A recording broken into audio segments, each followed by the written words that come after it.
All right, folks. Good morning, ladies and gentlemen. Let's go ahead and get airborne as I sit here and watch Amazon implode like I thought it would. I got out of those short calls, but let's ditch the trading talk for today. Welcome aboard, ladies and gentlemen. Just extremely fired up to introduce the folks that are going to be speaking with us this morning. As many of you know, I knocked out a life-changing, life-saving, I don't even know how to describe it, journey back in May with just some absolutely incredible heroes. I'm glad I everything I went through happened exactly the way it was supposed to. Because I jokingly say, I'm like, man, if I had done a ton of research before this, I probably wouldn't have done it or something like that, which I clearly would have still. But I just laugh at how after the fact I'm completely sold and changed, so much to the tune that many of you know that we're doing a documentary. I mean, in my journal here on what Doc or Punky might get into is called the Gray Day. I wrote in big letters the words disciple. Didn't know clearly what that meant, and Cynthia, just another angel on earth, kind of helped me decipher what disciple meant, and it really. I am really taking that on board for action, so I could not be more fired up. We're shooting this documentary called No Fallen Heroes.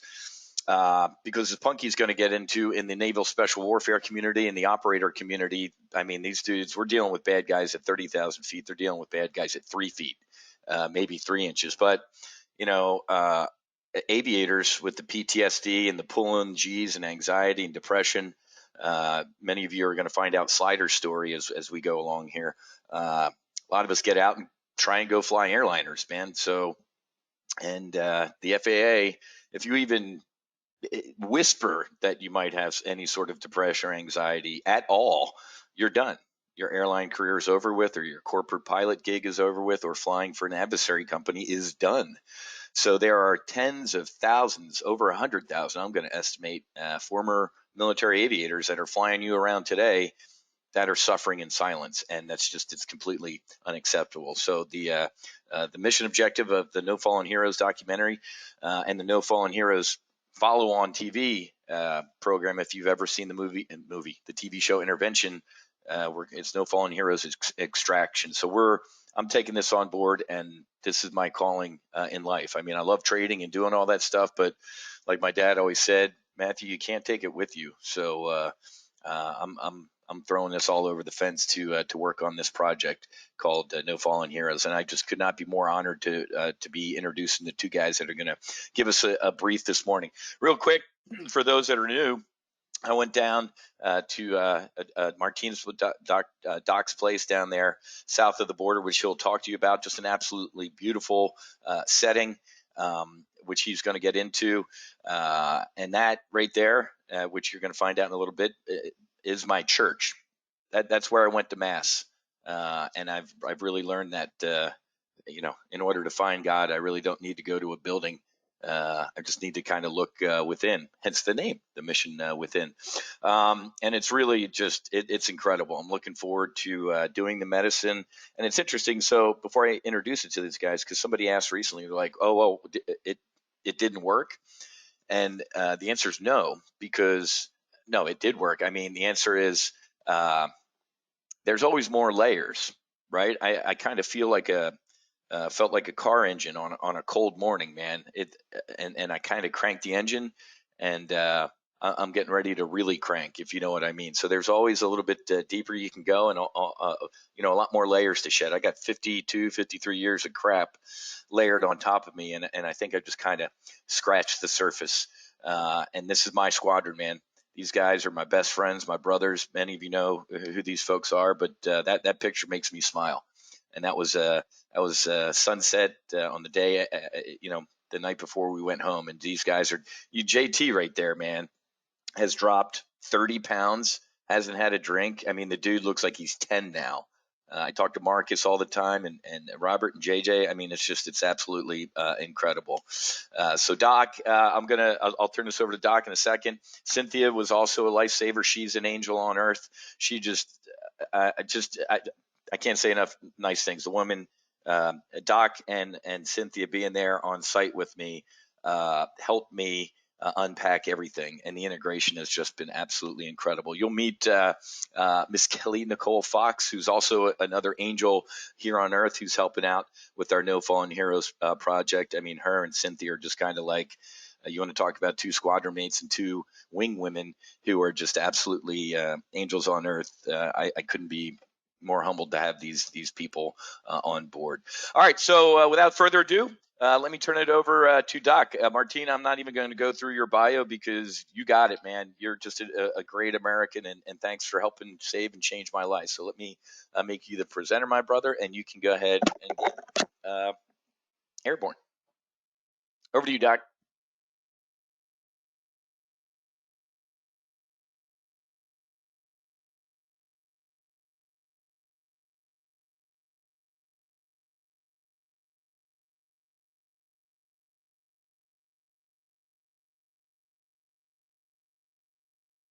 Thank you, Wiz, and hi, everyone. I'm really honored to be here with everyone. I met Wiz a while back, and it's been a great friendship getting to know him. I'm going to talk a little bit about the genesis of this program, how it got started, and then about the medicines. Then I'm going to hand it over to Punky, and after that, we're going to open it up to questions. So I'm a medical doctor. I was on my way to becoming an eye surgeon, but then one of my family members developed an addiction. And we had tried all sorts of Western approaches to help her, from rehab to medication to taking her out of the house, but nothing was really making a difference.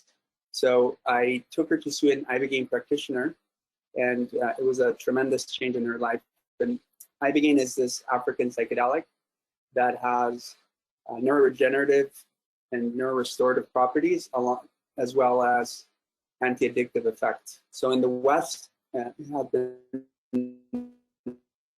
to treat opioid addiction, so it can eliminate withdrawal. So overall, it can reduce cravings, and it has a really pronounced effect on depression, which is usually the reason why people relapse, because they just don't feel right in their skin. They want to feel happy, so they gravitate back towards opioids. The other medicine that we use is called 5-Amyodmp, and this is a very short-acting psychedelic, which comes from northern Mexico.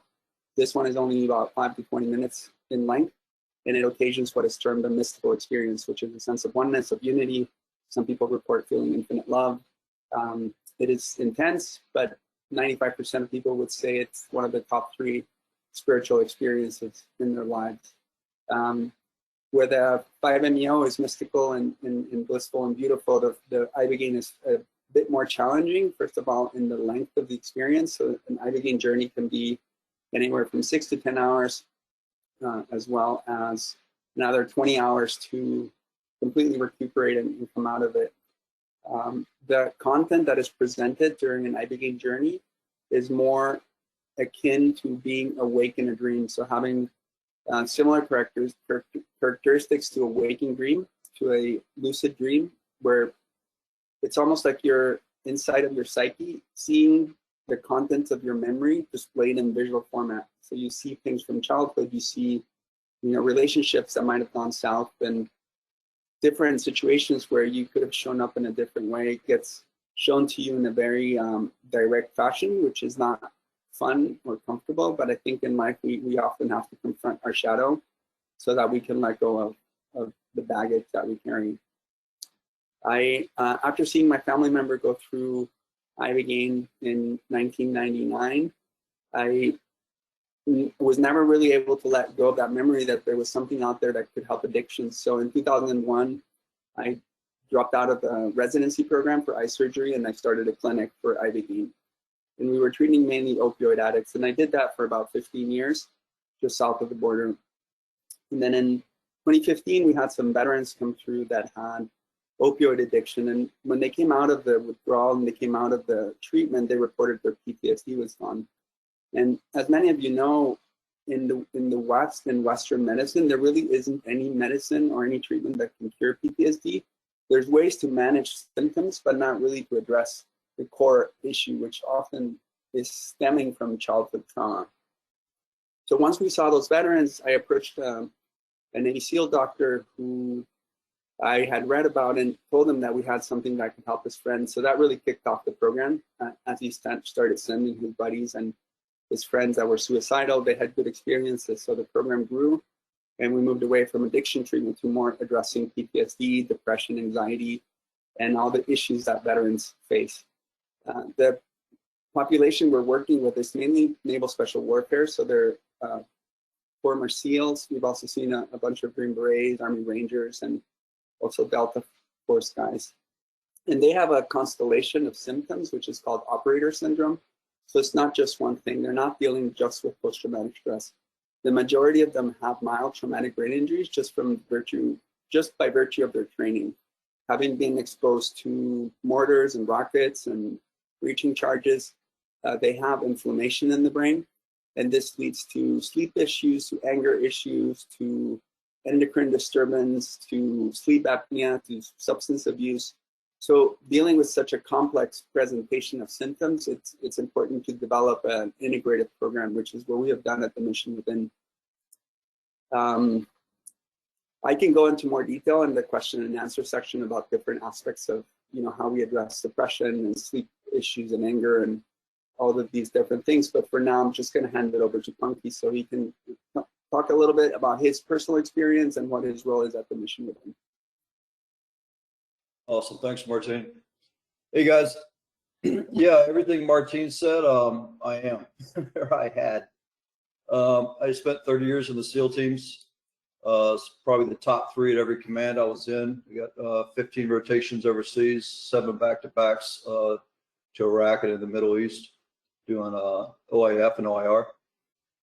And I got out struggling, but kind of moving through life. So the last couple months, actually the last year or so of my career, I really started to suffer of all the symptoms that Martin was talking about. And then when I look back at it, I noticed that all those symptoms had started to pile up way earlier in life. I was a master preacher in the SEAL teams. So I made a living of trying to blow myself up.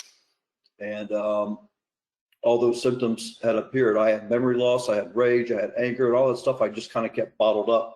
And as Wiz was talking with pilots, it's the same in the services and even in the first responder communities, that any of those symptoms, if voiced or spoken maybe to a psychologist or a doctor, could easily ground you.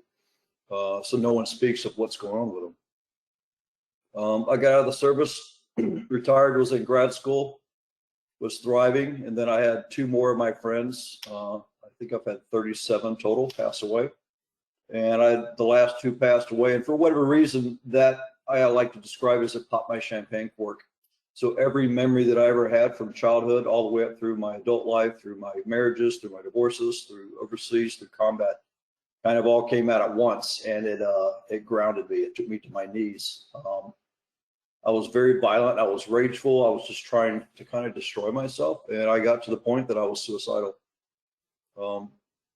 Luckily for me, I was actually working with Martin to help another colleague of mine get down to the program. So I called him out and I said, hey, do you have room for one more? And he did, and I went down, and the program saved my life. I'd say over 90% of my symptoms from TBI have diminished. My brain works. I don't have brain fog anymore. I don't have memory loss. I still get migraines occasionally. My sleep patterns have significantly switched. I used to get 2 to 3 hours, if that, sleep at night. I now go to bed at 8:30 at night. I sleep till 5:36 in the morning soundly. I'm happy. I'm connected to my family. And for me, I had a bunch of childhood sexual and physical trauma growing up. I was able to see that and reconcile with it and see how that played out in my life and how it kind of wove its way into my interactions with everyone, even in my work with my colleagues, and just my ability to trust people. Was completely able to reconcile with all that. Shortly after that, probably 6 months later, I contacted Martin and said, hey, can I help out? Can I come down and just support guys and girls as they come through? Started that, and then slowly took on a more direct role with the organization. So I'm our operations director down there. I'm also a psychedelic integration coach. And actually my wife, my partner, is one of the therapists down there. She's one of Cynthia's colleagues. So the way we run our program is really kind of beautiful. So we have veterans partnered up with therapists in the program, and all of our veterans right now, our current veterans are all SOF operators. So we've got operators from the SEAL teams, from MARSOC, from CAG, Delta Force, from Special Forces, and some Rangers, who can basically speak the talk to their colleagues and help guide them through the process. And then all of our therapists are a PTS trauma therapist. A little different than some of the other retreats where they're mostly just facilitated. And what we found is kind of what Martine talked about, is that all these symptoms, they start to stack up on each other, and it's hard for the individual, it's hard for the practitioner to even realize what symptom is from what. The medicine will show you exactly what that is, like Martine said. My journey was a complete play-by-play walkthrough visual presentation of my entire life. I got to relive everything that happened to me in a very non-emotive way. I'm a very linear thinker, and that's the way it presented it to me. And then it let me interact with, let me ask questions. It also took me into other people's lives and kind of showed me cause and effect, why things happened to them, why it happened to me, where I didn't show up in life, what I could have done better. And then the medicine just laid it out for, like, here's what you can have if you want it. And it did it in a very beautiful way at the end with 5-MeO. Our retreats are typically Friday through Monday, sometimes longer. We meet in San Diego. We have lunch together, then we head down, and then we'll get the house set up with the staff and the clients. We cap our groups right now at 6. We found that the size of the group can get out of hand sometimes. With all the traumas that come up, we want to keep it as small as we can for intimacy and just one-on-one contact with the therapists and the coaches that are down there.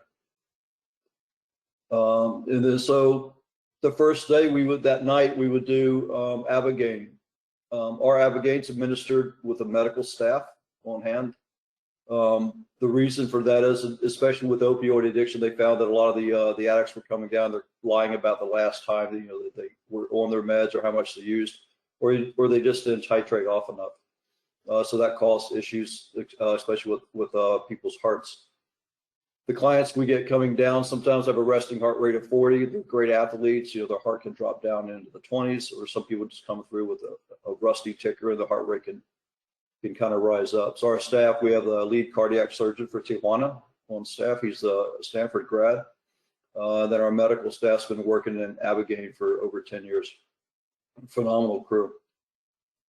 And then after that, the people will go into the medicine. The medicine's a lot different than some of the other journeys you might have read about or heard about, where it's more in a ceremonial setting. Ibogaine, Iboga, ayahuasca, psilocybin, more of an open-eyed sharing type medicine. You can be up and about. The Ibogaine's completely different from that. You're pretty much immobile the entire time, and it's about an 8 to 10 hour journey. For the most part, most clients get the same type of experience where it's visual and it's a play-by-play. However, that plays out to everyone is very unique. And then some people don't get a visual experience whatsoever. They just get a known felt sense of understanding, like deep into their core. Then you come out of the medicine Saturday morning. Everyone comes out differently. Everyone metabolizes this medicine differently. Then we'll do integration work. We do one-on-one work, and then we do collective group work. We do that throughout the day. We have dinner, and then Friday night we get into 5-MeO, and we talk about the 5-MeO and how it works. The 5-MeO that we use, it's from the Sonoran Desert toad. There's 2 modalities that we use. One's the organic, and the other is the synthetic. We've been trying to play with both.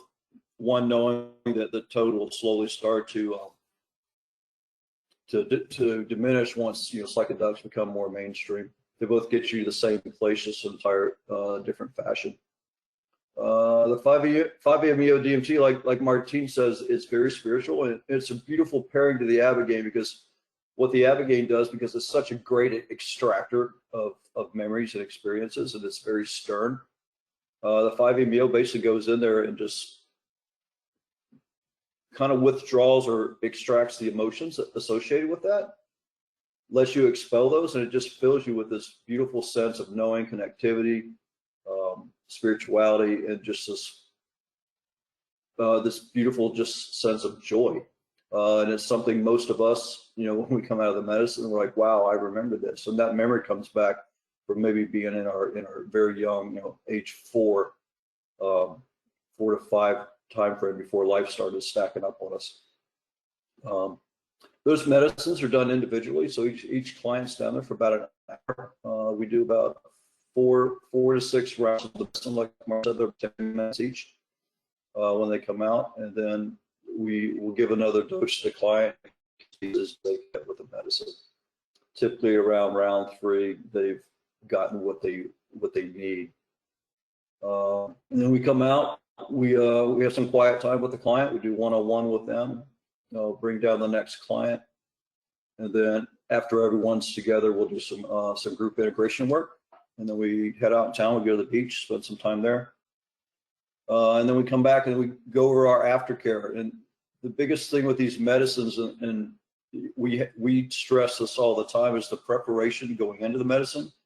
And the integration work post-medicine is what really makes the medicine successful. Without it, it'll fall flat.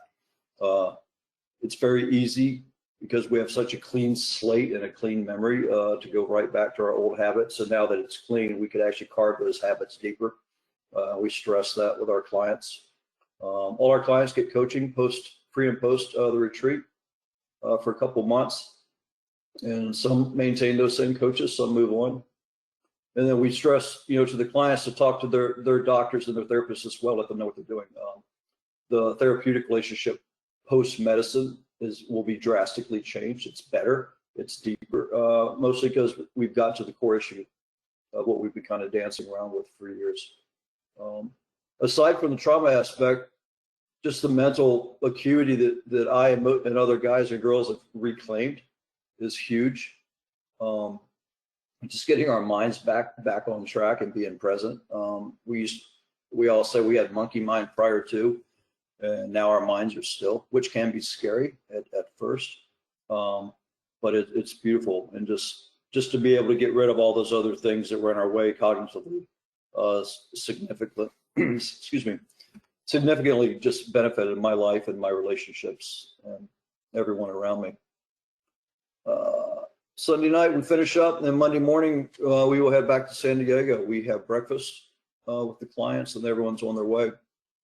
We prep everybody with the workbook that they get pre, and then we have a signal group that stays live forever. Wiz's signal group is live. All the clients and staff are in there. They post what's working for them, and sometimes what's not working if they need help, and they reach out.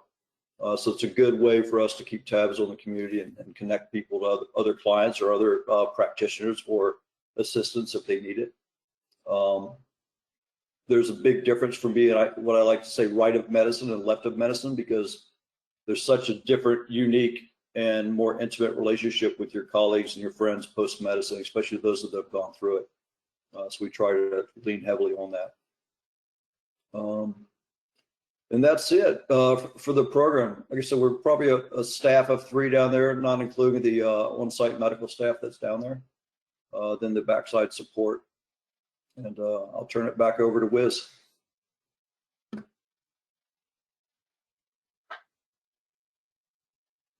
All right, folks, I appreciate that, fellas. Let me pull up my slides here and just go through some stuff.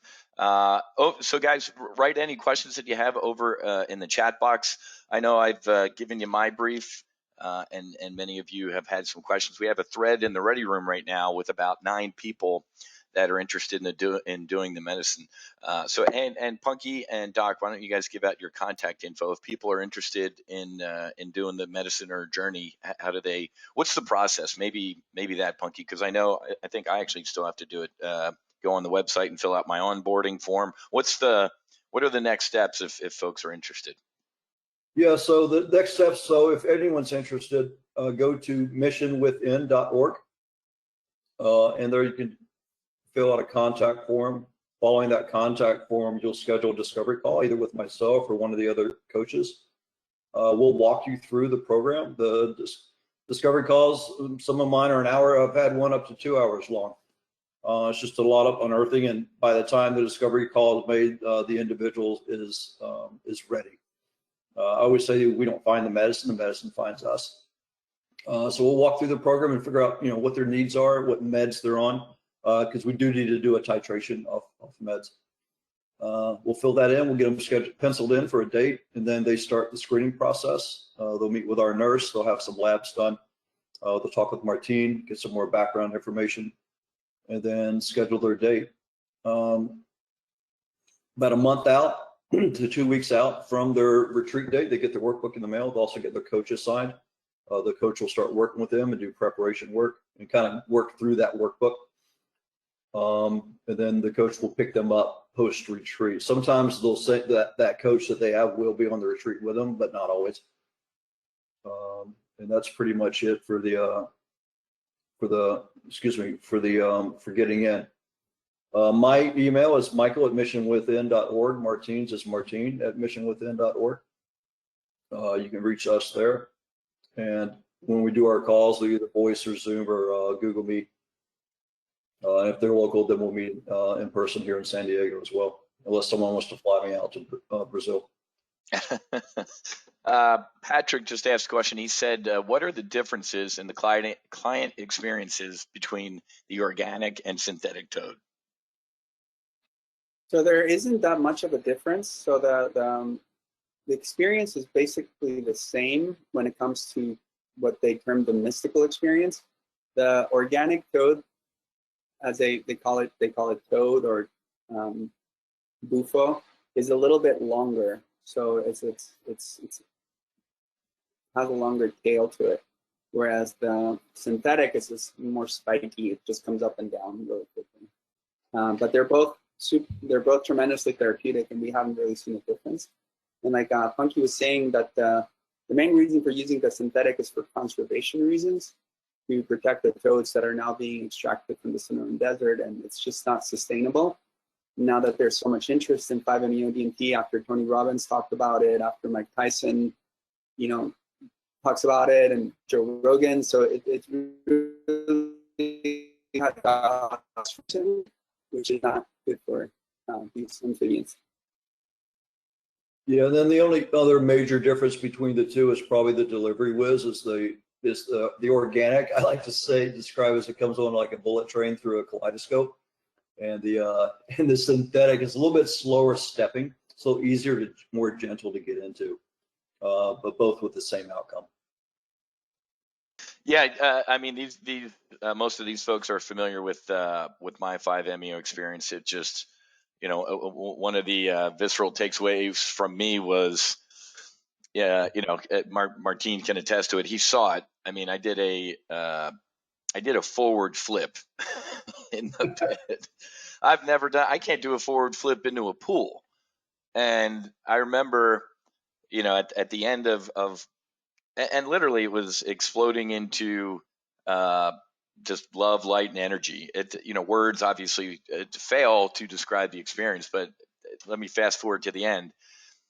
I remember hearing two like deep breaths, and I'm like, well, I didn't do that, but maybe I should. And I took 2 deep breaths, and all of a sudden I opened my eyes, and there I am. And I look to my right, and there's Martine looking at me with tears in his eyes, and then Cynthia's sitting next to me with tears in her eyes, and Marcus is at the head of the bed with tears in his eyes. I'm like, the fuck's wrong with you guys, man? And they're like, but and I just remember that.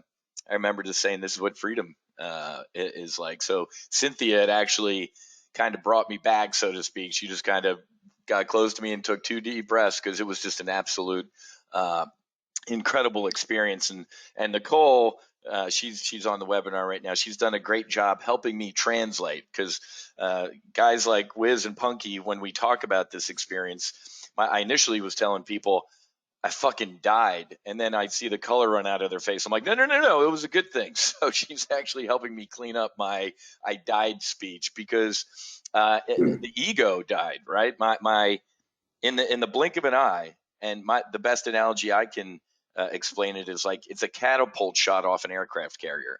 You go from 0 to 150 miles an hour in a blink of an eye in an F-18. If you magnify that times a kabillion, that's what it felt like, right? So I'm working on cleaning up my words, because it's not a violent experience. It literally is your ego disintegrating. I love the way that Martine and Punky have paired the ibogaine and the 5-MeO together, because the way they explained it to me was, at least my experience, 12-hour ibogaine, it literally felt like God was had me under its shoulder and was just kind of showing me my past life and my future. And it was kind of like I was flying wing, I was on flying formation. And then the 5-MeO was we became one. So, and I've also had to clean up a little bit my I became God speech part of that, because it really turned some people off. Like, you need to get back to church or you're practicing idolatry. I'm like, okay, let me phrase this better. But when there's nothing left between you, your soul, when your ego disappears, the way I experienced it, I got to experience God. So I've cleaned up my language a little bit with I became God. I don't say that in an offensive way. I say it actually in a loving way. I think that's the point, right? We're all God. So it was the 5-MeO was absolutely the as Martine said, the top three. It was probably the most, don't tell my kids being born this, but it was probably the fucking coolest moment of my life. All right, a couple more questions, but I had to jump in there because the 5-MeO was just. Ram, are there any travel restrictions in California and Mexico due to COVID? Good question. No, so currently right now, all the restrictions have pretty much been lifted. All we ask is, the clients show up with a valid driver's license and a passport. They can get across. Even a birth certificate will move people back across. But as far as COVID, there's no restrictions going back and forth. We do ask that people do get a COVID test within 36 hours of flying out, just to make sure that they're safe and don't want to waste their trip as well. But other than that, there's no restrictions here, and especially in San Diego. And Mexico's opened up their gates mostly for Mexicans coming back into America, not the other way around. Yeah. Do you have to wait a certain amount of time between full doses of ibogaine? Doc, you want to take that one, maybe? So generally, it is advisable to wait some months between doses of ibogaine, not from any kind of medical reason. I've seen people do it within a week, and these are people overcoming withdrawal, but just so that you can integrate the experience. So the benefits of these experiences is not the experience itself, but what you do with it afterwards. If you just rest on your laurels and just expect it to do all the work for you, then it's going to fade after a while. But if you meditate, if you exercise, if you do yoga, if you eat healthy, if you get your sleep under control, then you're going to be able to extend the benefits indefinitely. So our emphasis has always been integration, and really harping on that, because it is such an important component, and one that is missed in most settings. I think when people take psychedelics in the West, usually they take it more recreational context. They go to a festival or take it with friends, which can have benefits as well, but generally they don't last as long as when you are willing to do the work. I also want to add that this is not for everyone.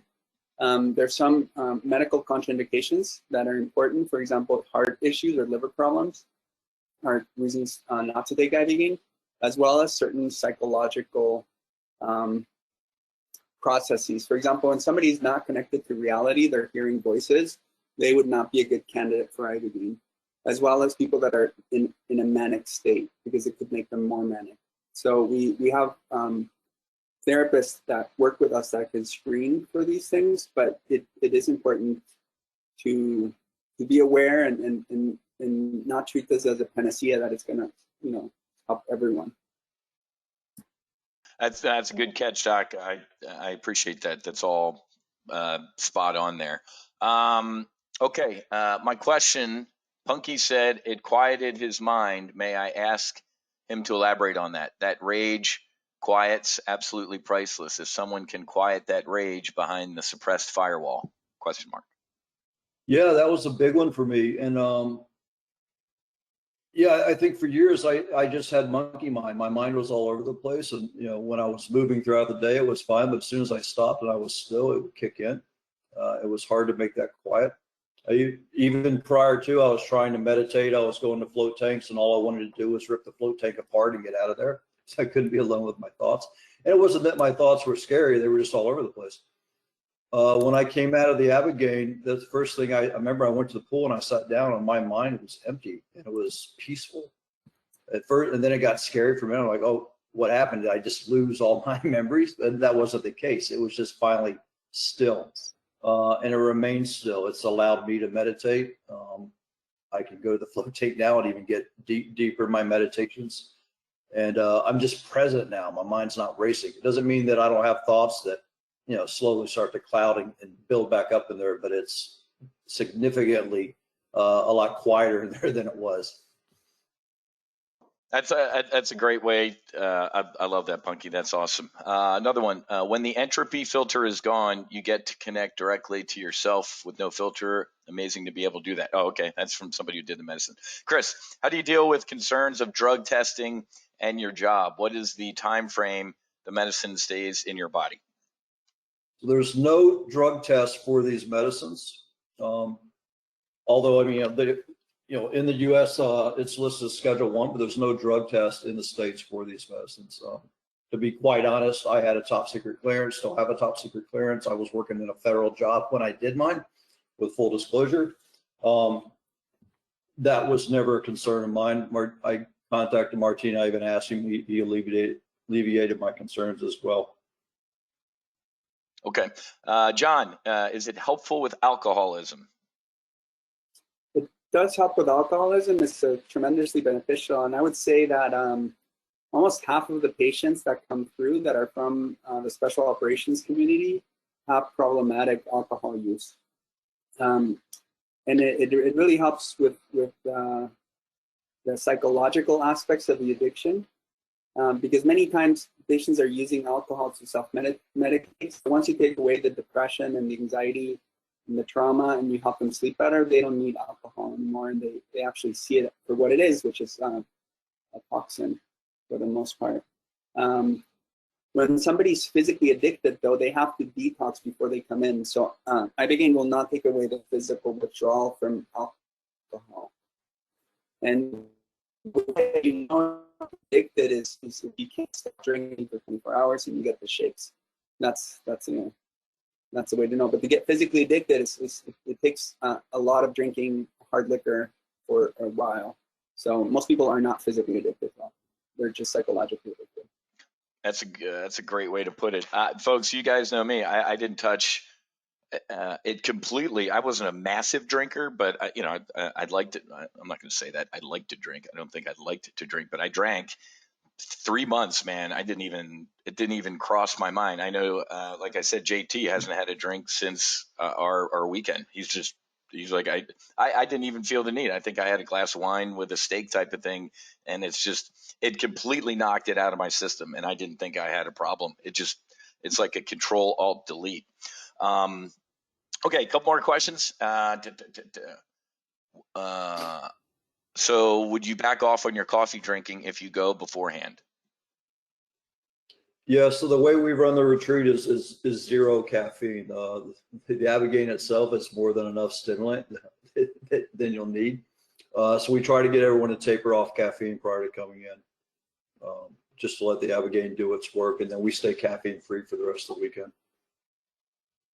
And that helped me too, man. I mean, I was a coffee drinker, a massive coffee drinker. I was decaf for like 3-4 months. I think I've only started recently, and I could see the difference, man. It totally knocked everything out of me. For those of you that know me, as a recovering Catholic growing up, I was forced to eat seafood on Fridays, man. And my family didn't have much money, so it was really crappy seafood.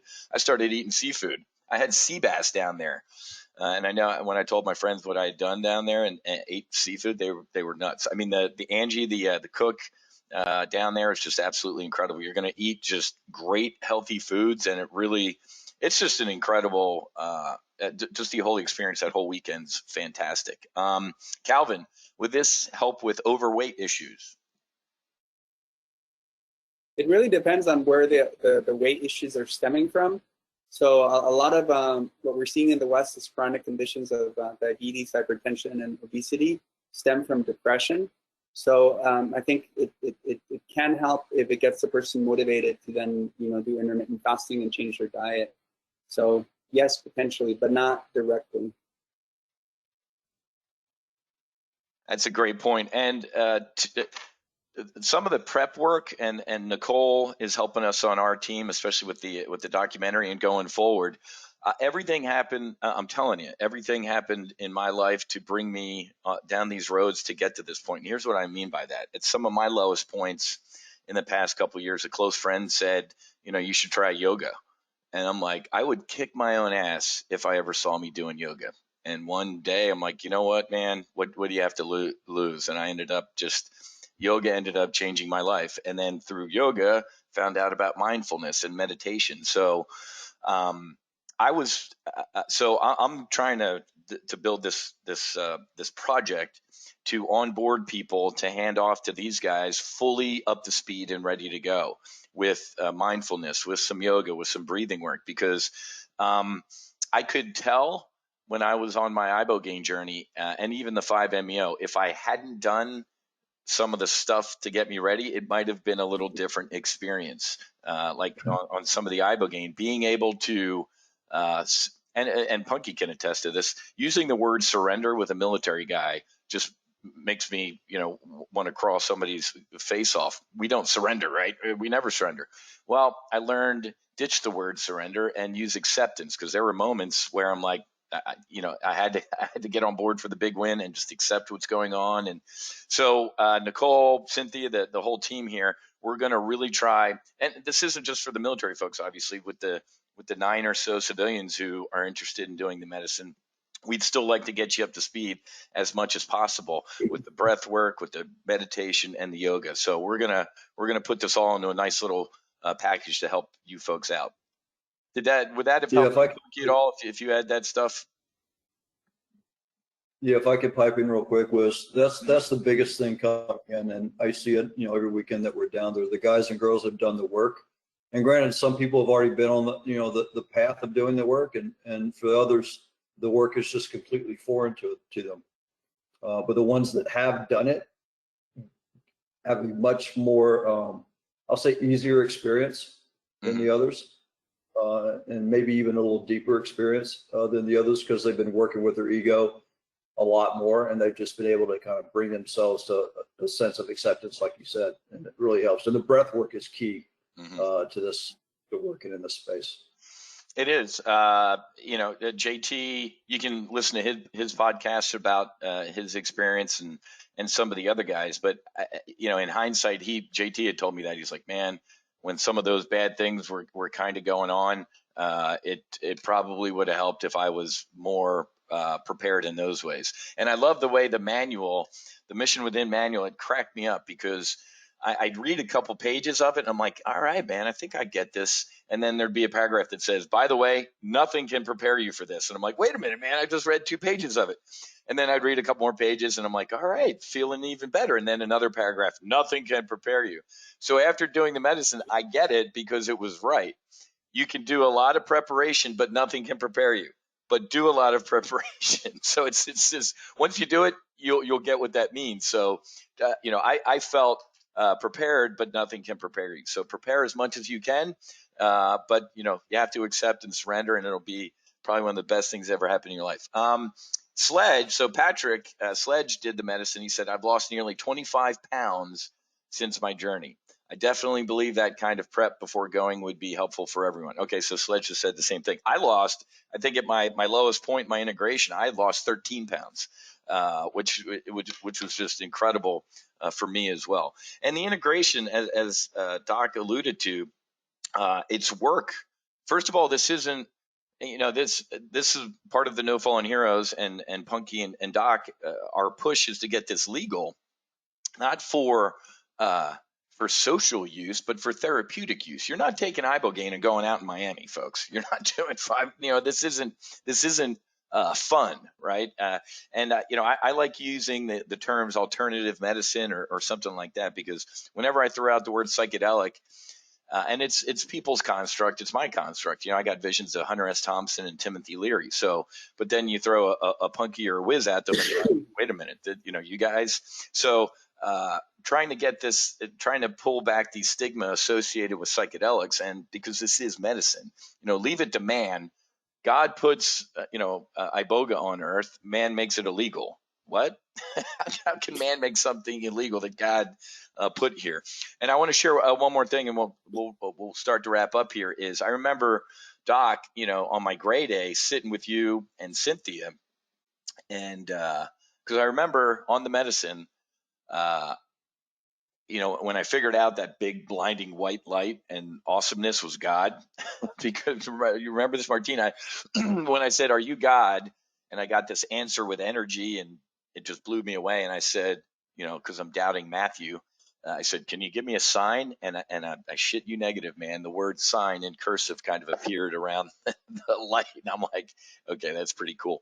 But I remember saying or asking, I'm like, "How am I talking to you now?" And God said, "Well, you could always talk to me, but maybe you just weren't listening, or you weren't at the right place." But I'm like, no, I get that. That's cool. But how am I talking to you now? And I swear, man, just a book kind of appeared, and it opened, and it zoomed, kind of to text. I couldn't read the text, obviously, but I assumed that was the Bible. And I remember sitting next to Martine just the next day on the gray day, and Martine said, it's in the Bible. It's that we some people believe it's the tree of knowledge. I think you told me, Doc. You said, "Hey, this, Adam and Eve type of thing." And then I went home and I started doing all the research. And then I think it was Guy was down there on site. He's like, they have found iboga residue in chalices, like from thousands of years before Christ. So they actually believe that this was used in religious ceremonies to be able to communicate with God, until some churches kind of figured out, like, well, why don't we we'll talk to the big guy, and then you guys kind of listen to us.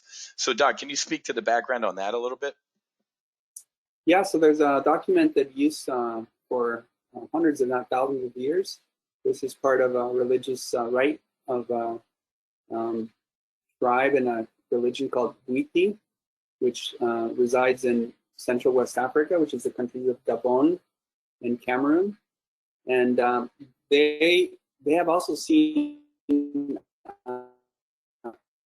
chimpanzees digging up this root that contains ibogaine. So that's likely how humans learned about it, just by observing, other animals that were utilizing it. The way that it's used in Africa, it's more of a ritualistic, ceremonial, shamanic use, where they use it for a rite of passage. Usually it's young people.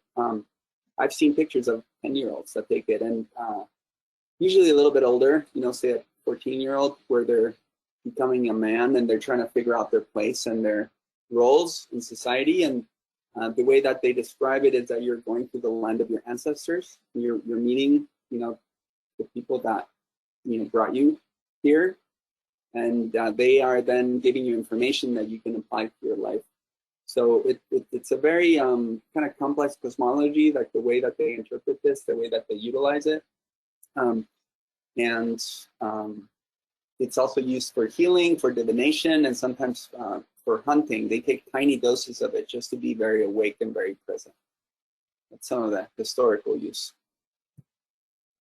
Yeah, like I said earlier, I have a ton of books over here now. I did the after research, right? I read the book, The Power of Iboga, and just some great history on it. And the history is just absolutely incredible. And Nicole, who's one of our type of counselors, recently did an Iboga journey in Costa Rica, 8 days, and it was like 3 days on the medicine. So the ibogaine is a little less, and it's a little easier for us Westerners to deal with than the actual root. But looking into the history of this, folks, it's absolutely incredible. Again, I have to say, because 5 years ago me looking at today me would be like, who what is this, and who are you? And that's why that's 5 years ago me, and not today me. So, all right, Punky, Doc, you guys just want to wrap up, and then I'll close after you. Yeah, thanks a lot, everybody, one, for being here and kind of stepping into the arena, and thank you, Wiz, for being an advocate for this. There's not a week that goes by that we don't get a call from someone that's needs help right away. But the medicine isn't always for that. Sometimes we just need to get out of our own way and get the clutter out, and get back to being our better selves. And then some people ask me sometimes, hey, is this going to take away my A game? And obviously, if you guys know Wiz, it hasn't decreased his A game. It didn't take away mine, didn't take away anything else. It just made me a better human, if anything. Better father, better husband, just better everything. And that's it. So thanks for the time, and any questions, you got us on the website. Please feel free to reach out. Martin?